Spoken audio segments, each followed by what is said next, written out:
And does a good quality investment asset look different from a good quality principal place asset? People spend months, sometimes years, trying to find the right home for them to live in, yet they will listen to an Instagram reel or a podcast and put their faith in someone they've never met before and go and buy something within the week. Not us though.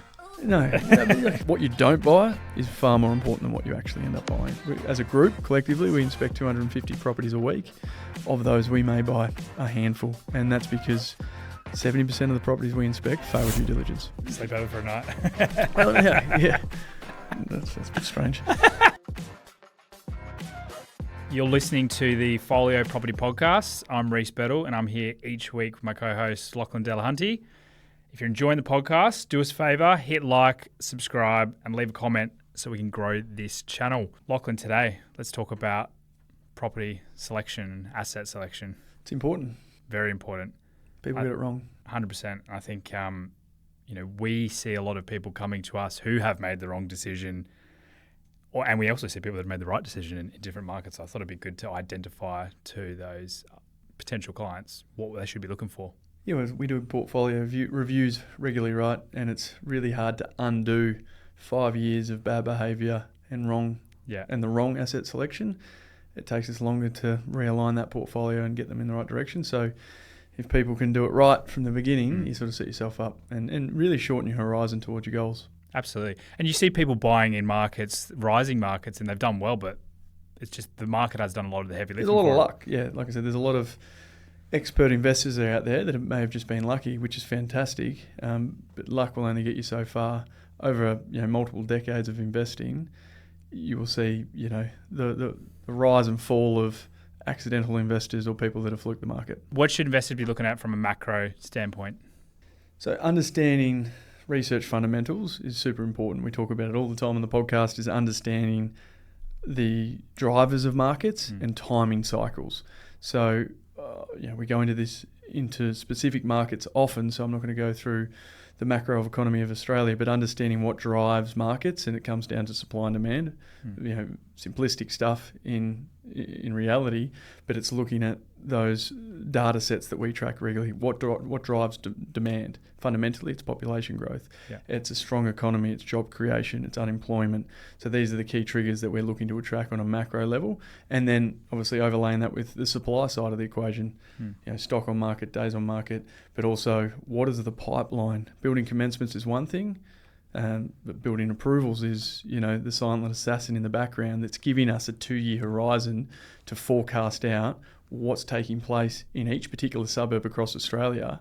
What's the forecast of supply like for the next 18 months, 2 years, 3 years? Forecast that out and overlay that with population growth forecasts. You start to get a really clear picture of what markets are going to be moving based on those fundamentals alone. Yeah. And would you, I know we've spoken about on previous podcasts before, and we're very passionate about being open to investing outside your border. Is there particular indicators you can look at in a market that maybe is specific to local areas, not just to the actual capital city, or the overriding data is going to be the key things that people should be looking at in terms of asset selection? No, there is. And even in a macro level, in terms of a city maybe going through a stagnation period, good indication of that was Melbourne 18 months ago. You could argue that Sydney, in some parts of the market, or New South Wales, have gone through for a long time a period of stagnation because of micro fundamentals that happen within that suburb. And infrastructure spending is a key element. Yeah. So what we do as a business, as you're aware, Reece, we track the average infrastructure spending per person in every suburb across Australia. Yeah. And when there's a disproportionate amount of spend in a particular area, give you a context, most markets may look at $1,500 to $2,000 a year in infrastructure spending per person. If you see an area where the average infrastructure spend is $15,000 per person, well, obviously that's going to have a huge impact to that local dynamic, and that could be schools, that could be lifestyle drivers, it might be a shopping centre, and these may spike and trough depending on what the government is spending at that particular time. But if you can time that infrastructure boom in that particular localised area and time it well, enter and exit, you can really play your local market well. Yeah. How would your average punter educate themselves on those sorts of things? Is there particular areas they should be researching to be on, I guess, in the know with those sort of things, or is it purely like data research houses like that we're spending close to $1 million a year this year on research, so there's enough data out there that you can start to paint a picture. But what we pay to get that suburb data per person, it's probably not something that the average punter wants to do. Yeah. But it's interesting for us. But I come back to it, if you can overlay that micro data with the macro fundamentals, so all of a sudden you're buying in a suburb in Australia that on a macro level the city's going to go on a run because the timing of that macro cycle is on point, and you can time that market within a market. So let's start really granular, get the right asset in the right street of the right suburb in the right portion of the market at the right time. That's where all those things start to align, and it's not easy to do. And if you get one of those things wrong, well, you're probably better off getting it wrong at the granular level than you are at the macro level. Yep. And I'm a big believer in that. So that's why we want to dissect on a suburb level where people should be investing around Australia. What about asset type selection in terms of that strategy? Could there be certain markets when you're looking at the data that houses are the asset that's going to see the most growth, or can you flip it on units, or is there a way to track that trend, or is the common conception is usually units go on a run after a house is going on a run? No, not at all. It's trying to understand the runway in every particular market and sub-market. Yeah. So obviously all the information and data that we release to our clients, it's really breaking up sub-markets, and we use houses versus units versus apartments as 3 examples. Yeah. We can understand that there is a runway in every particular market, and it's not always the case. But recently, was it 18 months, 2 years ago, we took a really strong position in, Brisbane units and Perth units.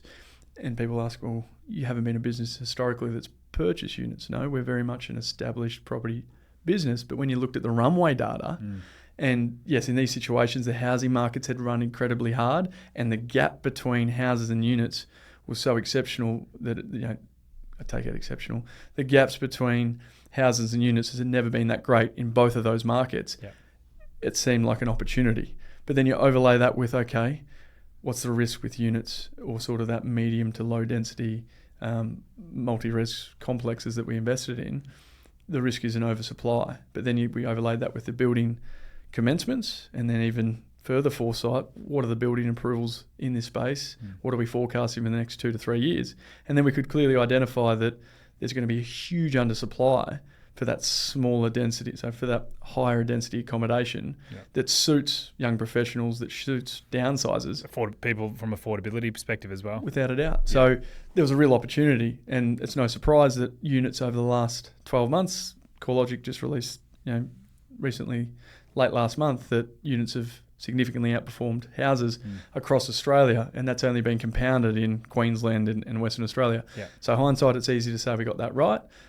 When you're in the moment and you're looking at the data, and for us as a business, units, wasn't an investment asset class that we were too interested in, but the data was too compelling not to get exposure to it. I think you've summarised that beautifully in terms of some of the fundamentals. What about in terms of actual what to look at in an asset as well? So that kind of, I think from what you've been explaining there, I've got a good understanding on why we select certain markets and down to even a suburb level. But what about in terms of an asset? Like, what should you be looking at? What's a good quality investment asset? And does a good quality investment asset look different from a good quality principal place asset? Yeah, so this is the thing. People spend months, sometimes years, trying to find the right home for them to live in, yet they will listen to an Instagram reel or a podcast and put their faith in someone they've never met before and go and buy something within the week. Not us, though. No, but people listening to this need to be cautious. Even listening to us, listen with caution, right?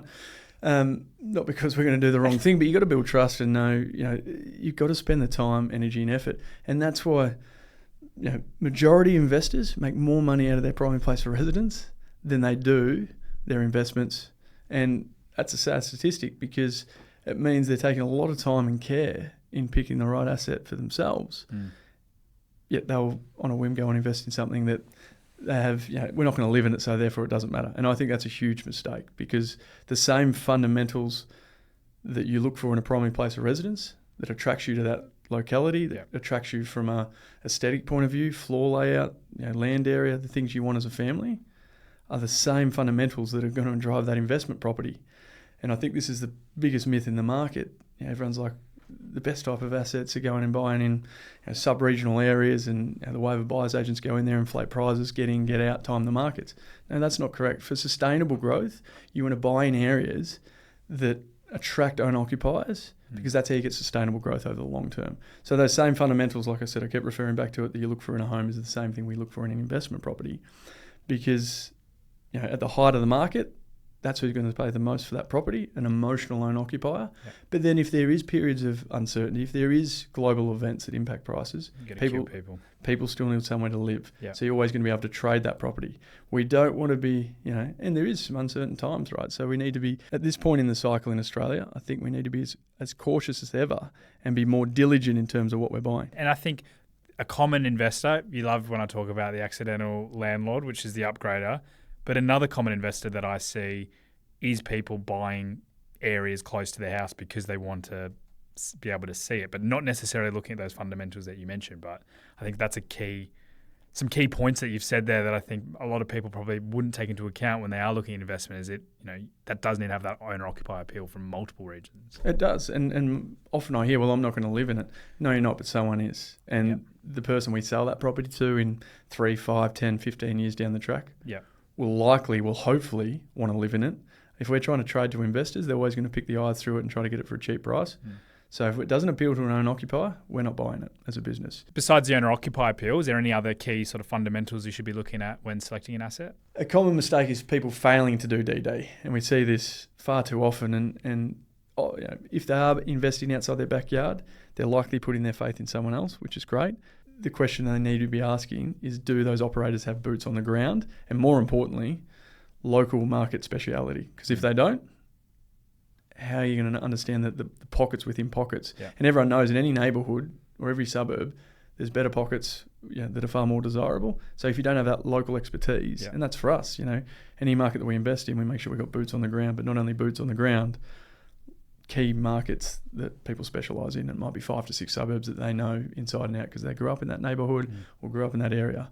So failing to do DD is probably the biggest mistake. So understanding what could be problematic in buying a home. And it's the same thing you would look for when you're buying your primary place for residence. What are the surrounding properties? If you're going to buy a home, straight away you'll be going, what's that next door? What are they building next door? What can you build next door? Is that social housing? Can it go up 5 or 6 levels? Because that's going to impact my privacy on my home. What's going on in the corner? That's a busy road. Could there be childcare centres there? All these things that you would look for in a primary place of residence, you need to be looking for as an investment. So those surrounding properties is the biggest mistake. And I've seen it too often. The biggest duds people buy is not understanding, A, what's already surrounding their property, things such as social housing, things such as higher density, commercial zoning, or things that could be built in the future. That's great. They're all single res. And then, overlay that with the forecast zoning changes for the area, and they're going to increase the density to a 4 to 6 story height limit, and all of a sudden you've got towers around you. That's going to have a negative impact on your property. So that's probably the first and the most iconic, and non-conforming structural uses. So people, again, we like to buy older properties because they come with larger land values, and typically for capital growth, we want to buy properties that have at least 60 to 70% underlying land value.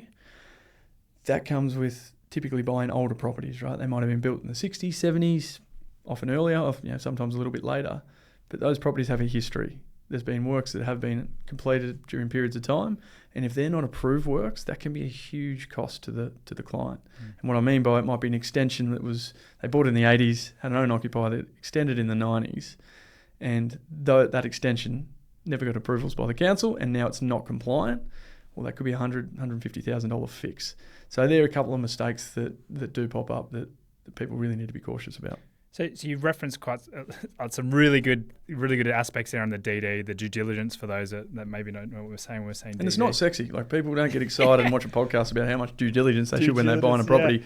But what you don't buy is far more important than what you actually end up buying, in my opinion. But I mean, look, the overarching thing I'm getting a vibe from here is you have those same strategies you would for an owner-occ on an investment, especially our next door neighbour was selling a property, and we're going for a walk the other day, and some random guy came and spoke to me, and he was putting an offer in on the house. And so he's gone walking around the streets, sussing out the joint, asking me about, we live off a big park, asking me if there's any snakes and stuff. Told him there was.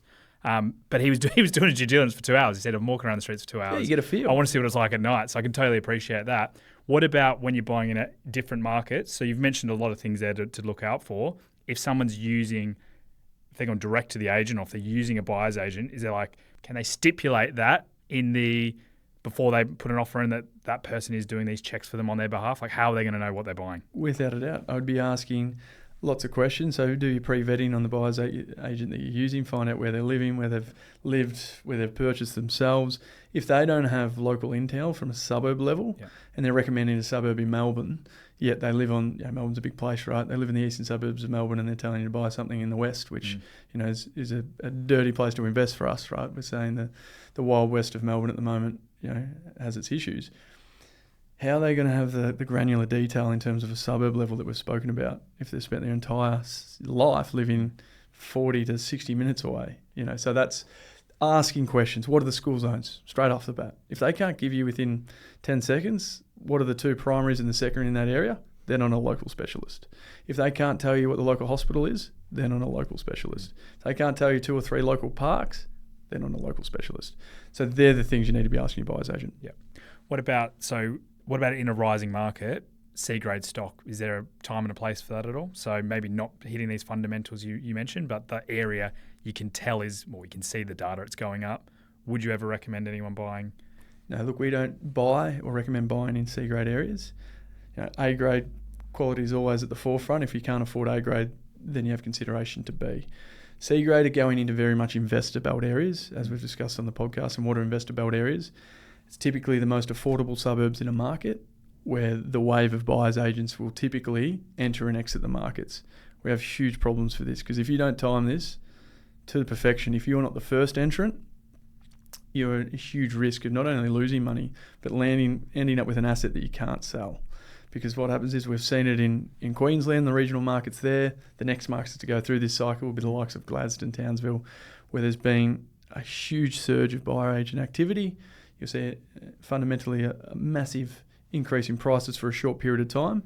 Vacancy rates start to rise and rise aggressively because there's a lot of investors in the market.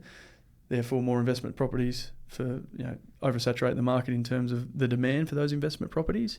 And then you start to see rents decline, and then buyers agents exit the market, and then you see the local market can't afford what the buyers agents or the investors were paying. And then, they do this around the country essentially. We want to avoid those peaks and troughs as much as we can. Even if we know how to time these markets, we could go in there and take a position before the buyers agents, and a lot of these groups will look at our research as a reference point for that.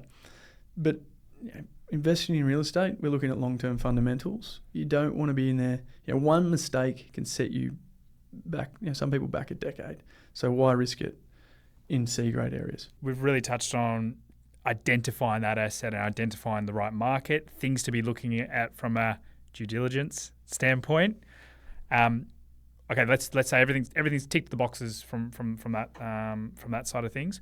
So what's some tactics in a rising market to be able to get that property in at the right time and not be sitting on the bench for 12 months like we've seen a lot of people happen in Perth over the last couple of years? Yeah, look, the markets that we're trying to buy in, right, are typically the hottest in demand because they're very much driven by owner-occupier activity. So you're right.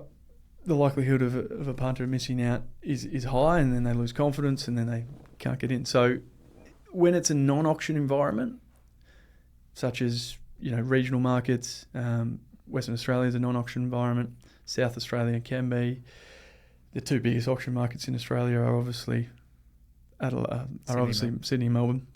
So let's say non-auction environment, you're in a fortunate position where agents are open to selling off-market or pre-market during the campaign. And the ways to do that is asking really good questions and finding out, other than price, what else is important in this transaction. And 90% of people won't ask that question. So rather than going into a home open and put the chest out and try to be the best negotiation in the world and play hardball with an agent that's in a very much a seller's market, try the opposite approach. Ask good questions, build a relationship, build rapport with the agent. ideally try to get them to like you and give you more information than they would others. And with that, you can ask other questions. The price is the price, but would they like a long settlement? Would they like a lease back? Would they like a short settlement? What are the other motivators? And some of the best transactions we've made have been offering 12-month settlements with a 6-month lease back. And a deal recently, only a couple of months ago, we were able to save $150,000 on the purchase price because that particular seller, an elderly person, didn't want the pressure of not having somewhere else to go. So giving them 12-month settlement and 6 months of that rent, getting paid to them, gave them 6 months of that rent-free, gave them the time to be able to then make their next move in terms of upgrading or downsizing. Yeah. So that scenario can play out in an auction environment, very different. Agents typically just want to take everything through the auction campaign because they don't have to do a lot of work during that campaign in comparison to try to deal with multiple individual offers. Yeah. They'll just say the same thing, come to auction day. Best thing to do is target rental properties. Very difficult to take a rental property to auction, trying to organise with the tenant, getting access, it just becomes a nightmare. So our job is to speak to agencies with rent rolls and try to dissect what do they have that may be a sale and understand the motive of an agent to get a sale. So if we can offer them a buyer to take something off their rent roll, they can keep the management. That's opening up a lot of our off-market opportunities. And I know that's a bit of IP there, but that's in an auction environment, that's what we're targeting because we know if we go to auction, it's who's got the deepest pockets. Yeah. And that's typically not us, right? We're trying to save the client money. You've got a lot of people that are playing on emotion as well because you're probably competing against with owner-occupiers. We'll pay more. Exactly. Pay more than us. So we have to find ways in which we can buy where we're not competing in a public forum, and rental properties for us is the number one. What about red flags? Anything that you'd see that screams to you immediately that would just kill a deal and you should back out? Due diligence every time. As a group, collectively, we inspect 250 properties a week. Yep. Of those, we may buy a handful, and that's because 70% of the properties we inspect fail due diligence. And would you have the same due diligence for asset types as well, or? No, every asset type has a layer of due diligence. Understand if you're buying something that's in a strata complex, that's a whole different beast compared to buying a residential asset, compared to buying a residential house, compared to buying a commercial asset. So every asset class, be that houses, units, villas, apartments, commercial, house and land, that's a whole different due diligence requirement when you're buying and putting your faith in a builder, right? There's that, vetting the builders, understanding you build with their track record, soil testing. Yeah, there's a lot. What about overpaying? Like this is the thing, everyone, in a rising market, everyone thinks they're overpaying and then they reflect on it months later and it's a bargain. But how do you know, do you know, I guess is the question, is there signs that you are overpaying? You should know by the education and the research you've put into that transaction that you are or are not overpaying.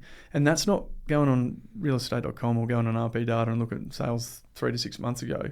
If you're doing your proper homework and you're actually serious about it, not just talking about it, you've spoken to every agent in that particular area and you know every sale that's taken place. So you know what's conditionally under contract and what those prices are. And that's really valuable stuff. So if I was going home open this weekend and the agent's asking for $1 million and I know that the last 4 transactions that are currently under contract are at 1.1, I know anything at 1.1 or under is a good buy, yet the market is thinking 1 to 1050 based on historical data 3 to 6 months old. That gives me a lot of advantage in that negotiation. What about an example of going through a property, either yourself or if you're utilising an agent to go through it there? What should they be looking through? What should they be identifying and feeding back, or yourself looking at through a property? Yep. So whether you use an agent or yourself, I'd be asking for the same thing. And if it's an agent going through for you, I want a full 360-degree video, as we provide to clients. And that starts at the bottom of the street. So I'd ask them, and it takes a bit of time. We walk the entire street. I want to look at every property on that street just to get a visual feel, because just little cues will start to trigger us to look at particular properties. And, I don't want to bring attention to those things and judge, but you get a really good feel of a street when you walk on both sides of the footpaths, on both sides of the road. If you just did that and nothing else, you didn't even go through the house, you can have a really good understanding of where you're buying. So that's the first thing. Mm-hmm. You might even go to the point, and I recommend this, is walking around the block and getting to the house that sits behind the house you're potentially buying. Have a look what's going to be built behind you or what the house is there. Okay, that's great. I jump in the car. This is before I've gone through the house, and I'm driving around to the local parks, the local schools, the neighbourhood to get a sense and a feel for where I'm buying. Yeah.